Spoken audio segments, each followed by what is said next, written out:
So hi guys, welcome back to my channel Isha Dress Designer. I hope you all are doing well. So in today's video I will show you how to design this beautiful strip crop top cutting and stitching. And guys मुझे काफ़ी सारी request आ रही थी कि how to design this type of strip blouse और crop top cutting and stitching.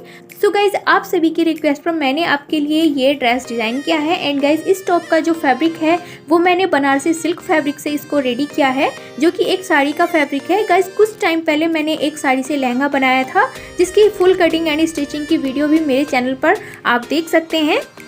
और मैंने उस लहंगे की कटिंग एंड स्टिचिंग की वीडियो का लिंक डिस्क्रिप्शन में भी दिया हुआ है, आप जाके चेक कर लेना. तो गाइज उसी साड़ी में से मेरा ये पल्लू वाला साइड बच गया था एंड उसी बचे हुए फैब्रिक से हम ये क्रॉप टॉप बनाएंगे. आप इसे पेप्लम टॉप भी बोल सकते हैं. एंड गाइज इस तरह के टॉप काफ़ी ज़्यादा ट्रेंड में है. मैंने इंस्टा पर भी काफ़ी सारे इस टाइप के टॉप देखे हैं और जो कि काफ़ी ट्रेंड में हैं. सो गाइज इस टॉप को आप जीन्स पर भी वियर कर सकते हैं, ज़रूरी नहीं है आप किसी स्कर्ट वगैरह पर ही वियर करें. आप इसको जीन्स वगैरह पर वियर करेंगे तो ये तब भी आपको काफ़ी स्टाइलिश लुक देगी. एंड गाइज इस तरह की स्कर्ट पर भी आप इसको वियर कर सकते हैं, ये आपको काफ़ी प्यारा लुक देगी. एंड गाइज ये जो मैंने स्कर्ट वियर की है इसकी कटिंग एंड स्टिचिंग भी मैंने अपने चैनल पर पोस्ट की हुई है, इसका लिंक भी मैंने डिस्क्रिप्शन में दिया हुआ है, आप जाके चेक कर लेना. तो गाइज इस टॉप की जो कटिंग मैंने बताई है वो मैंने ट्यूब टाइप के मेजरमेंट के हिसाब से बताई है. फर्स्ट मैं आपको मीडियम साइज़ के मेजरमेंट के अकॉर्डिंग इसको कट करना बताऊंगी एंड सेकंड मैं इसको स्मॉल साइज़ की कटिंग बताऊंगी. सो इस तरह से मैं टू टाइप के मेजरमेंट के हिसाब से आपको इस टॉप को कटिंग करना बताऊंगी, ताकि आपको कोई भी प्रॉब्लम ना हो इसको डिज़ाइन करने में.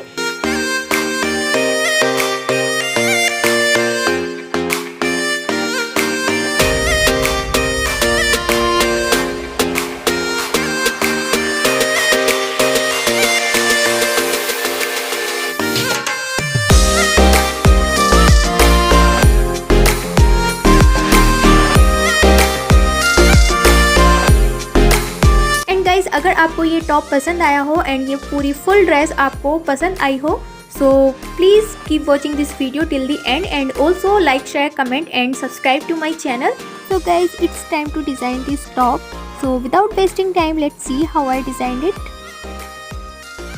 सो गाइज फर्स्ट हम यहाँ पर अपने फैब्रिक की बात करेंगे. सो फैब्रिक के लिए मेरा जो मेन फैब्रिक है यहाँ पर मैंने 2 मीटर फैब्रिक यूज़ किया है एंड जो ये मेरा लाइनिंग फैब्रिक है वो मैंने यहाँ पर 1/2 मीटर यूज़ किया है. एंड गाइज मैं आपको बता दूँ कि अगर आप कोई अदर फैब्रिक यूज़ करना चाहते हैं, आपके पास कोई भी बचा हुआ फैब्रिक नहीं है, तो आप 2 मीटर फैब्रिक लेना. एंड इसके बाद जो हमारे पल्लू का हैवी साइड वाला बॉर्डर था उसको हम टॉप पार्ट रेडी करेंगे उससे. तो इस तरीके से मैंने उसको 4 फोल्ड कर लिया है एंड 4 फोल्ड करने के बाद जो हमारे फैब्रिक की लेंथ रहेगी वो 14 इंचज़ रहेगी एंड जो विड्थ रहेगी वो 11 इंचज़ रहेगी, आप देख सकते हैं. एंड इसके बाद हम इस तरीके से इसको अच्छे से सेट कर लेंगे.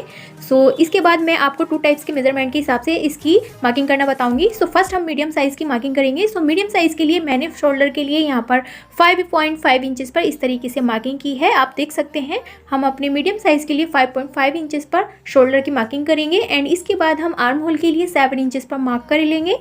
सो इस तरीके से मैंने अपने आर्म होल के लिए 7 इंचज़ पर मार्किंग कर ली है. एंड अब हम अपने जो टॉप पार्ट है उसकी चेस्ट या बस्ट की मार्किंग करेंगे. सो इसके लिए हम अपनी चेस्ट का 4th पार्ट लेंगे इस तरीके से और 4th पार्ट में हम अपनी लूजिंग के लिए ऐड कर लेंगे.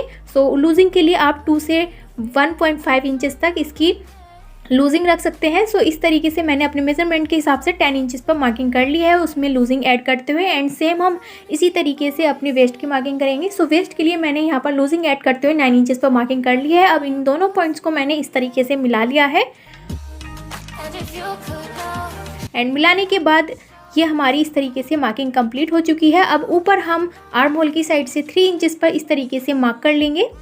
सो मैं यहाँ पर 3 इंचज़ पर आपको दिखा देती हूँ. इस तरीके से मैंने 3 इंचज़ पर मार्किंग कर ली है. अब मार्किंग करने के बाद इस तरीके से अब हम अपने जो नेक है उसकी डेप्थ की मार्किंग करेंगे. सो डेप्थ के लिए मैंने 6.5 इंचज़ पर इस तरीके से मार्किंग करी है. इसको आप कम ज़्यादा भी कर सकते हैं. अगर आप थोड़ा और डीप पहनना चाहते हैं तो आप 7 इंचज़ पर मार्किंग कर सकते हैं, बट मेरे लिए इतना काफ़ी है. एंड इसके बाद मैं इस तरीके से हल्का सा राउंड देते हुए अपने नेक की मार्किंग कर लूँगी. सो इस तरीके से मैंने अपने नेक की शेप दे दी है एंड इसके बाद मैं अपने आर्म होल की भी शेप दे दूँगी. तो इस तरीके से ये हमारे आर्म होल की शेप भी हो चुकी है. सो गाइज़ अगर आपका मीडियम साइज़ है तो आप इसी मार्किंग पर अपनी कटिंग कर सकते हैं. सो गाइज़ अगर आपका कोई मीडियम साइज़ है तो आप इसी मार्किंग पर अपनी कटिंग कर सकते हैं. सो गाइज़ मेरा यहाँ पर है स्मॉल साइज़. सो मैं अब इस अब आपको स्मॉल साइज़ की कटिंग करना बताऊंगी। सो इस तरीके से हमें स्मॉल साइज़ के लिए 4.5 इंचेस पर मार्किंग करनी है अपने शोल्डर के लिए। सो मैंने यहाँ पर अपने शोल्डर के लिए 4.5 इंचेस पर मार्किंग कर ली है। एंड देन इसके बाद मैंने यहाँ पर आर्म होल के लिए 7 इंचेस पर सेम उसी तरीके से मार्किंग करनी है। सो गाइज हमें जो हमारा स्मॉल एंड मीडियम साइज़ है उसमें हमें शोल्डर की ही मार्किंग करनी पड़ती है ओनली, बाकी हमारी सेम मार्किंग रहती है। सो इस तरीके से मैंने अपनी स्मॉल साइज़ की मार्किंग को कंप्लीट कर लिया है, आप देख सकते हैं। सो हमारी यहाँ पर मार्किंग कंप्लीट होने के बाद अब हम अपनी मार्किंग को कट कर लेंगे।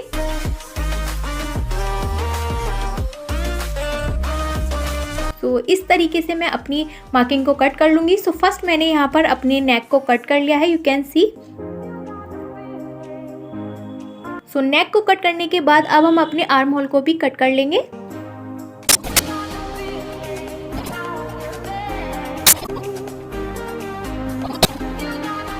सो इस तरह से ये हमारे टॉप पार्ट की कटिंग हो चुकी है। सो अब हम अपने दोनों पार्ट्स को ओपन रखेंगे। सो गाइस हमारे फ्रंट और बैक सेम ही रहेंगे। सो इस तरीके से मैं इनको अलग कर लूँगी और अब हम अपनी लाइनिंग पर सेम एज इट इज़ इनको कट कर लेंगे। सो मैंने यहाँ पर अपनी लाइनिंग पर भी इसको कट कर लिया है। सो गाइस मैंने यहाँ पर अभी नेक को कट नहीं किया है अपनी लाइनिंग फैब्रिक पर। एंड इसके बाद हम ये 4 स्ट्रिप का यूज़ करेंगे। एंड गाइज आप इसको हैंड से बना सकते हैं। इनको जो बनाने की वीडियो है वो भी मैंने अपने चैनल पर ऑलरेडी पोस्ट की हुई है, आप जाके चेक कर लेना। सो इनकी जो लेंथ है वो यहाँ पर 14 इंचेस है। अगर आपको थोड़ी और ज़्यादा लंबी चाहिए तो आप इनकी लेंथ और ज़्यादा बढ़ा सकते हैं। सो इस तरीके से हम अपने नेक पर इनको रखेंगे जिस तरह से मैं रख रही हूँ।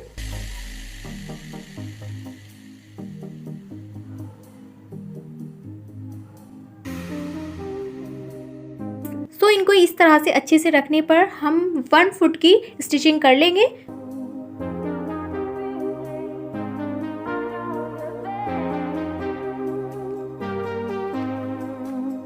एंड सेम हम अपने बैक पार्ट पर भी इनको इस तरह से रखेंगे अपने नेक पर। एंड दूसरी साइड भी हम इस तरीके से इनको रख लेंगे और सेम एज इट इज़ हम फ्रंट पार्ट की तरह इसको भी स्टिचिंग कर लेंगे। सो गाइज़ यहाँ पर ये हमारी स्टिचिंग कंप्लीट हो चुकी है। एंड गाइज़ मैंने अपनी डोरी में भी ये लटकन को स्टिच कर लिया है। गाइज़ इन लटकन को स्टिच करने का वीडियो मैं रिकॉर्ड नहीं कर पाई, सो उसके लिए सॉरी।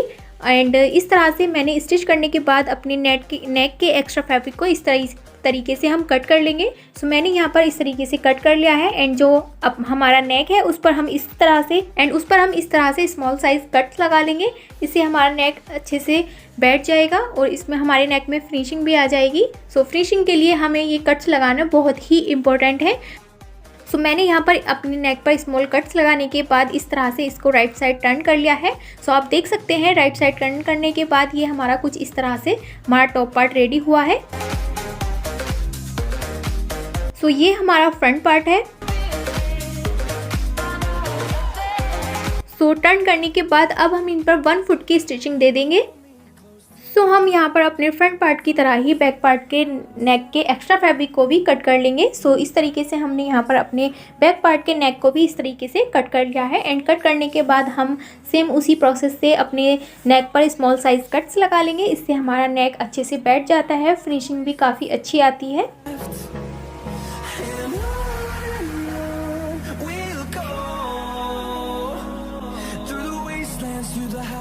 सो मैंने यहाँ पर इस तरीके से कट करने के बाद इसको राइट साइड टर्न कर लिया है, यू कैन सी।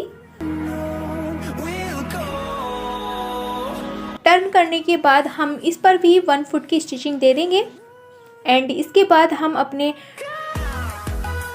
फ्रंट और बैक पार्ट को इस तरह से रखेंगे और अपनी साइड की स्टिचिंग कर लेंगे। सो मैंने यहाँ पर अपने टॉप पार्ट की साइड की फिटिंग भी लगा ली है, you can see easily. Fitting देने के बाद हम इसको राइट साइड इस तरीके से टर्न कर लेंगे। तो कुछ इस तरह से हमारा टॉप पार्ट रेडी हुआ है, आप देख सकते हैं।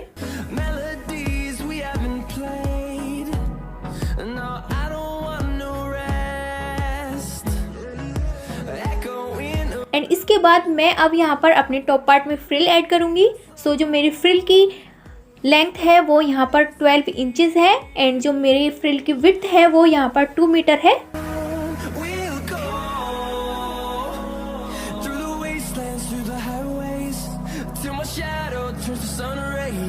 तो 2 मीटर फैब्रिक में हम इस तरीके से 1 इंचेस के अबाउट ही अपनी ये प्लेट्स देनी है।